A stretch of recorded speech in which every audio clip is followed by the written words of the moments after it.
Hello everyone, আমি সৌমিতা। আমার নতুন একটি ভিডিওতে তোমাদের অনেক অনেক স্বাগত জানাই। তো কালকে রাত থেকে কিন্তু শরীরটা আমার একদমই ভালো নেই, বেশ সর্দিও হয়েছে আর গায়ে একটু জ্বরও ছিল। তো সকালবেলা ওই জন্য একটু লেটেই উঠেছি, আর ঘুম থেকে উঠেই ফ্রেশ হয়ে একটু চা বানিয়ে নিচ্ছি। আর গলাটাও প্রচণ্ড ব্যথা করছে, এরকম ঠান্ডা গরম হচ্ছে বলে মনে হয় এরকম শরীর খারাপ লাগছে। তো ওই জন্য এখানে দাদাদের একটু চা খাচ্ছিলাম। আর বাইরের যা ওয়েদার, কখনো বৃষ্টি হচ্ছে, কখনো আবার এত গরম লাগছে। তো আজকে রান্না বান্নার জন্য যা যা লাগবে সেগুলো সব কেটে নিয়েছি। এখানে কাঁকরোল ভাজা করব। তো কড়াই তেল দিয়ে প্রথমে কাঁকরোলগুলোকে একটু ভালোভাবে ভেজে নিচ্ছি। কাঁকরোলগুলো ভাজা খেতে কিন্তু আমার বেশ ভালোই লাগে। আর তার সাথে করব কলমি শাক, আর ফ্রিজে কিছু মাছ ছিল, তো সেগুলোই কিন্তু রান্না করে নেব। তো ফ্রিজে যাতে সবজি ছিল সেগুলো শেষ করে ফেলবো, কেন কি আবার নতুন করে বাজার করতে হবে। তো কলমি শাক ভাজার জন্য এখানে প্রথমে আমি রসুন ফোড়ন আর শুকনো লঙ্কা দিয়েছি। এরকম রসুন ফোড়ন দিয়ে খেতে কিন্তু কলমি শাক খুব ভালোই লাগে।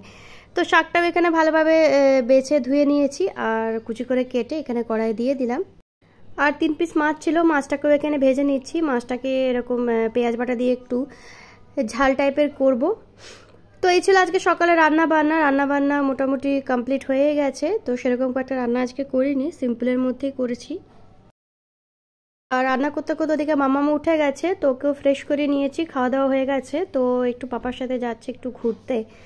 তো টুকটাক একটা জিনিস আনা ছিল, তো সেগুলোই নিতে গেছে। আর এদিকে সকালে আজকে ব্রেকফাস্টের জন্য একটু দই চিড়ে আর আম ছিল, সেটা দিয়ে করে নিচ্ছি। আর শরীরটা যেহেতু ভালো নেই, তো আর কিছু রান্না করতেও সেরকম ইচ্ছে করছে না। তো এরকম কিন্তু দই চিড়ে আর আম দিয়ে খেতে কিন্তু আমার খুব ভালো লাগে। তোমাদের কাদের কাদের পছন্দ আমাকে অবশ্যই কিন্তু কমেন্টে জানিও।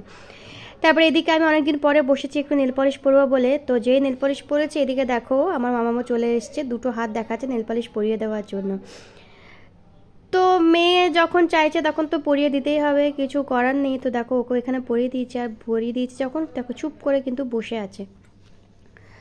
তো আমি এখানে একটু পরে নিলাম। আর বিকেল থেকে একদমই ভালো লাগছিল না, এত পরিমাণে সর্দি হয়ে গেছে যে একেবারে মাথা টাথা সমস্ত কিছু ধরে গেছে। তারপরে এখন কিন্তু এই 6টা সাড়ে 6টার মতো বাজে, আর দেখছি বাইরে হুট করে কিন্তু বৃষ্টি শুরু হয়ে গেছে।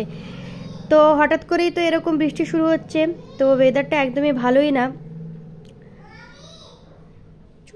আর বাইরে থেকে কয়েকটা টুকটাক জিনিস আনা ছিল, সেগুলোই আনিয়ে নিয়েছি। রাতে একটু পনির বানাবো ভাবলাম, তো ওই জন্য পনির একটা আনিয়ে নিয়েছি। তো এই পনিরটা নতুন দেখলাম এসছে, তো জানি না কীরকম খেতে হবে। তো খেয়ে তো দেখলাম যে বেশ ভালোই রয়েছে। পনিরের একটা অন্যরকম কিছু বানাচ্ছি, তো রেসিপিটা তোমাদের সাথে অবশ্যই শেয়ার করবে। একঘেয়ে পনির থেকে কিন্তু একটু অন্যরকম, তো খেতে কিন্তু বেশ ভালোই হয়েছিল। তো পনিরের আমি বেশিরভাগই নিরামিষই রেসিপি করে থাকি, নিরামিষ পনির খেতে আমার বেশি ভালো লাগে।